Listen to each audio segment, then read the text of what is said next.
동시에 등장합니다. 트럼프 전 미국 대통령인데 경고라고 써 있고요. 그 옆에 김정은 북한 국무위원장은 사치라고 돼 있네요. 경고와 사치. 우선 트럼프 전 대통령 얘기부터 좀 볼까요? 화면으로 좀 정리했습니다. 최근에 미국 언론과 인터뷰를 했는데 우리나라 얘기를 또 꺼내놉니다. 우리나라 얘기하면 트럼프 대통령은 주로 돈 얘기만 하죠. 역시 한국의 군대 철수할 것인가? 그러니까 주한미군 철수 얘기에 대한 질문을 받았는데 우리는 위험한 위치에 4만 명의 군인이 한국에 있다. 왜 우리가 다른 사람을 방어해야 되나? 또 불만 표시를 했네요. 또. 우리는 지금 아주 부유한 나라, 우리나라입니다. 부유한 나라에 대해서 말하고 있는 거다. 이거 돈 얘기 같네요. 아무리 봐도 돈 얘기 같아요, 지금요. 이런 얘기 끄는 게 한두 번이 아니죠. 그리고 다른 나라에 대해서도 이런 얘기 잘 합니다. 들어보시죠. You didn't pay, you're delinquent. He said, yes, let's say that happened. No, I would not protect you. In fact, I would encourage them to do whatever the hell they want. You got to pay. We're defending nations that are very wealthy. South Korea is a very wealthy nation. They make our television sets, they make ships, they make everything.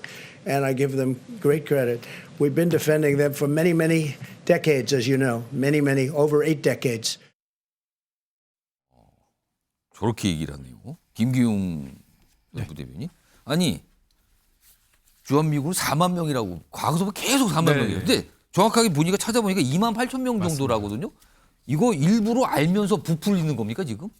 저는 뭐 트럼프 전 대통령이 예. 장사꾼 아닙니까? 그다음에 쇼도 진행했기 때문에 예.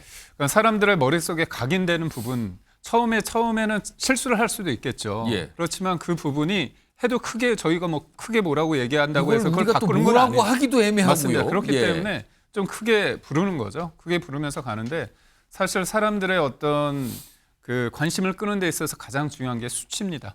그리고 돈 문제고 그러면 아주 단순 명확하지 않습니까? 우리가 손해보고 있다. 4만 명이 있다. 거기 위험하다. 그리고 한국은 부자다. 돈 더 내라. 맞습니다. 이렇게 가는 아주 거예요. 단순한 그러면은? 겁니다. 단순한 거고 그다음에 우리는 관심이 있지만 예. 사실 미국 사람들이 투표하는 거 아닙니까? 그렇습니다. 그런 관점에서 본다면 아주 나누는 거죠. 이념은 어떻게 본다면 이념이 굉장히 소중하다고 생각하지만 예. 현실에 있어서 어떻게 보면 돈 문제가 더 중요시 될 수 있고 그다음에 트럼프가 강조하는 게 아메리카 퍼스트이기 때문에 예. 이런 기조에서는 계속 이런 걸 반복할 거고요.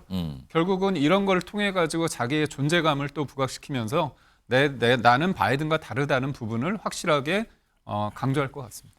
강성필 부위원장. 지금 뭐 미국이 이제 대선 경쟁 중이라서 아직 뭐 당선이고 뭐고 이게 결정도 안 되고 그냥 가능성만 나오는 상황인데도 이런 얘기를 꺼내놨는데 지금 우리 정부가 미국 정부하고 이 주한미군 관련 방위비 협상을 좀 조기 개시했다 그러네요. 2026년도부터 적용될 거를. 아무래도 지금 우리나라 정부도 트럼프 전 대통령이 또 대통령이 되면 이게 굉장히 또 복잡해질 걸 삼아서 지금 빨리 서두르는 건가요, 지금? 어떻게 봐야 됩니까? 아무래도 그런 면이 있습니다. 근데 제가 최근에 만약에 트럼프가 대통령이 된다면 국가안보 보좌관이 될 수 있는 분이 인터뷰를 봤는데요. 예. 그런다고 하더라도 방위비 협상이 끝난다고 하더라도 나중에 다시 또 원복한다 요구할 또. 것이다. 이거 다 라는 필요 없다? 뉘앙스를 밝혔습니다. 그러니까 그 정도 인물이다? 맞습니다. 그러니까 아메리칸 퍼스트가 아니라 이제는 아메리칸 온리, 오직 아메리카밖에 없다라는 기조로 갈 것이다. 그래서 지난 4년보다 앞으로 4년이 더 어려워질 거다. 근데 그 트럼프가 지금 한국 부유한 나라다, 돈 내지 않는다, 책임을 다하지 않는다 말하지만 돈 많이 내지 않습니까? 많이 냈습니다. 2016년에 9,441억 냈고요. 예. 트럼프 임기가 끝났을 때는 1조 389억을 냈습니다. 그리고 바이든 대통령이 되고 난 다음에 13.9%를 또 증가했습니다. 그게 지금 매년 내는 돈이죠. 네, 그렇기 때문에 저희가 절대로 의무를 덜하지 않는다는 점. 하지만 저희 윤석열 정부가 이 부분에 있어서는 트럼프가 혹시라도 재선이 되는 거에 대해서 많이 제대로 대비를 해야 된다. 이런 말씀 좀 드리고 싶네요. 다른 나라 얘기하면서 군대 얘기, 뭐 안보 얘기하면서 꼭 돈 얘기를 꺼낸단 말이에요. 트럼프 전 대통령은. 지금 전세가 트럼프 전 대통령이 또 대통령 되면 어떤 상황이 볼까 긴장하고 있다 그러죠, 지금요.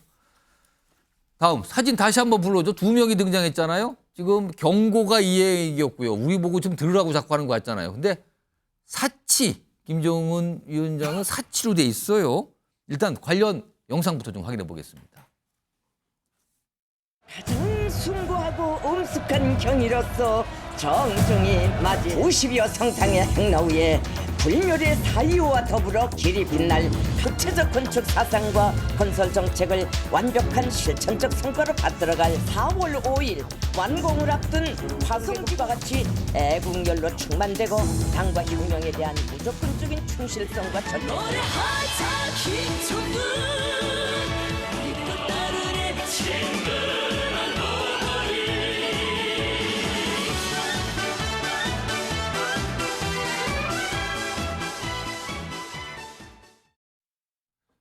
북한에 들어가면 안 되는 것들이 물건들이 좀 잔뜩 있네요. 뭐 어떻게 들어가는지 모르겠습니다만 화면 좀 보겠습니다. 지금 북한이 극심한 식량난이다라는 얘기 계속 나오는데요. 이런 상황에서도 김정은 일가 초호화판 생활인데 일단 김정은 소유 영국제 요트가 한 100억 가까이 되는데 이런 거 갖고 있다고 이런 걸로 즐기고 있군요. 그리고 이 공개활동대 여기 뭐 북한에 있는 이 일가들 있잖아요. 뭐 한번 치장하면 그 세트 보면 한 2,600 정도는 너끈히 넘는 정도의 치장을 하고 다닌다 그러네요. 하나 더 볼까요? 여기 보시면 김정은 친인척 한 100여 명 정도로 파악되는데 연간 한 8,300억 정도로 사치품 쓰고 있답니다. 저 정도 규모로. 근데 8,300억은요.